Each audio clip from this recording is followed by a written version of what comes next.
Je m'appelle Antoine Moulin, je suis enseignant d'économie-gestion à l'IUT de Haguenau dans le département métier du multimédia et de l'Internet.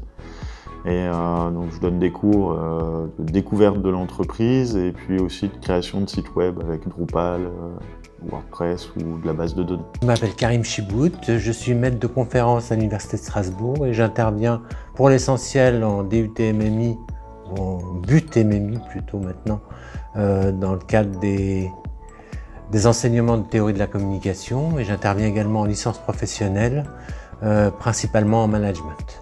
Guillaume Éloire, donc je suis enseignant en marketing, je suis professeur agrégé donc dans cette spécialité.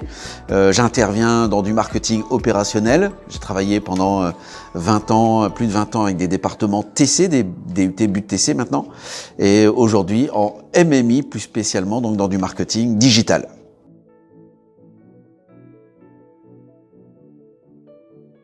Non, pas du tout.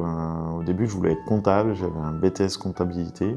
J'ai commencé par travailler dans la comptabilité, c'est venu plus tard l'envie d'être enseignant. Aussi loin que je puisse remonter dans mes souvenirs, donc c'est l'âge de 4-5 ans, j'étais en Kabylie, je n'avais pas encore fréquenté l'école et j'étais tombé un peu par hasard sur un livre de mathématiques écrit en russe, donc avec des écritures cyrilliques, et je me suis amusé en fait à reproduire les lettres que je lisais en fait sans les comprendre, et je les écrivais avec de la pierre calcaire sur le mur d'enceinte de la maison familiale, tout en faisant la classe à des élèves imaginaires. Donc là c'était à 4-5 ans et le grand-père, je me souviens, n'était pas très content parce que j'avais souillé son mur.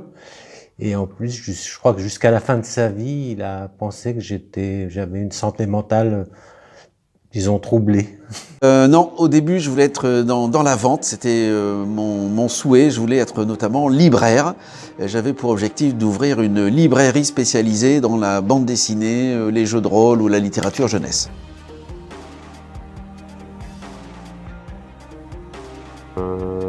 Avec les étudiants et le fait de devoir se mettre à jour régulièrement, donc à la fois voir des jeunes, voir des gens qui changent chaque année, d'avoir plein de contacts.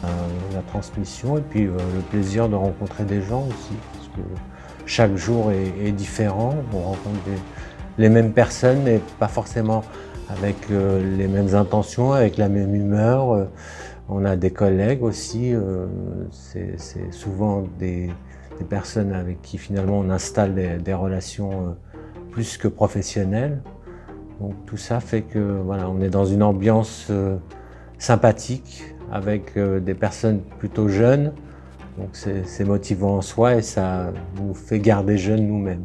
Travailler avec des jeunes, avec des étudiants, donc c'est vivifiant. Ça oblige à se remettre en cause. La matière aussi est importante, elle évolue. Et ça, c'est vraiment chouette de devoir approfondir, travailler pour mettre à jour ses connaissances et pour développer des tas de choses. Plus de la paye, le fait de voir, le fait de venir à l'IUT, de voir, comme je vous dis, le contact avec les jeunes, les collègues. Alors, c'est pas une question de budget, c'est surtout une question de marge de manœuvre. Avec des étudiants MMI, par exemple, un projet idéal pour moi, ce serait de faire une junior entreprise. C'est-à-dire monter un business avec donc un site web qui serait marchand et où les étudiants donc pourraient entretenir et gérer ce site web. Et sur ce site web, on pourrait vendre des produits réalisés par les étudiants. Ceux qui sont graphistes pourraient faire des dessins sur des t-shirts ou pourraient faire du design sur des planches de skate, etc. Et donc on pourrait vendre ces produits entre guillemets à d'autres MMI ou qui veut acheter. Et donc gérer ce business permettrait d'avoir un projet pour comment dire, appliquer ce qu'on apprend en cours, gérer une entreprise, gérer la finance, gérer un site web, gérer des mises à jour, gérer des plugins, faire de la communication, faire de la rédaction, gérer des réseaux sociaux, etc. Et tout en utilisant des compétences artistiques ou informatiques des étudiants. Et je trouve que là, on pourrait voir exactement à quoi ça sert ce qu'on apprend. Et l'argent gagné pourrait être réinvesti dans le business pour améliorer un site web par exemple, mais aussi pourrait permettre de rémunérer des étudiants. Par exemple, ce serait vraiment un projet sympa. Peut-être de créer une école entreprise où on a un projet complet, où on essaye de vendre un service ou un produit, et comme ça on met en situation concrète les étudiants. Dans le cadre d'un exercice que j'appelle l'exercice du naufrage, où en fait on met les gens en situation de danger et on les filme dans une prise de décision en groupe pour se sauver de cette situation.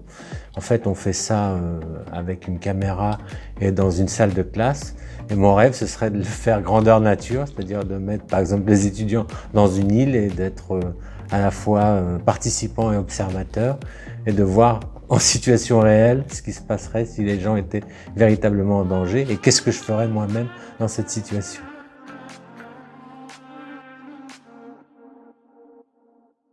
Qui est assez récente où j'étais en salle de TD et au bout d'une demi-heure, il y a un étudiant qui traînait dans le couloir et qui s'est mis devant ma porte. Donc je l'ai invité à s'installer et à prendre des instructions, prendre connaissance des instructions du TD et se mettre à travailler. Et en fait, c'était un étudiant qui était diplômé depuis 2 ans, qui venait juste faire un petit coucou aux enseignants. Drôle d'anecdote à vous raconter, il y a quelques années, dans une autre université, il y a plus de 10 ans, j'ai rencontré un type qui cherchait des étudiants pour mener une enquête, administrer des questionnaires et faire une enquête lors d'un événement. Donc administrer l'enquête auprès des participants à un salon pour ensuite faire les résultats de l'enquête. Et il m'a demandé si je pouvais, dans le cadre d'un projet, mettre en place une équipe d'étudiants. Et en fait, il s'avérait que c'était un salon de l'érotisme à Lille. Et donc, pendant 3 jours, j'ai eu une dizaine d'étudiants qui administraient des questionnaires pendant ce salon. Et j'avoue que la première année, ça s'est fait plusieurs années, mais la première année, j'avais quand même un peu les pétoches de savoir mes étudiants à 1h du matin dans un salon de l'érotisme à Lille. Et donc, j'ai passé presque quasiment 3 jours où je tenais mon téléphone, j'étais présent, je me disais, mais pourvu qu'il leur arrive rien, etc. Alors, je sais pas si c'est drôle, mais en tout cas, moi, j'en ai gardé un souvenir un peu mémorable quand même.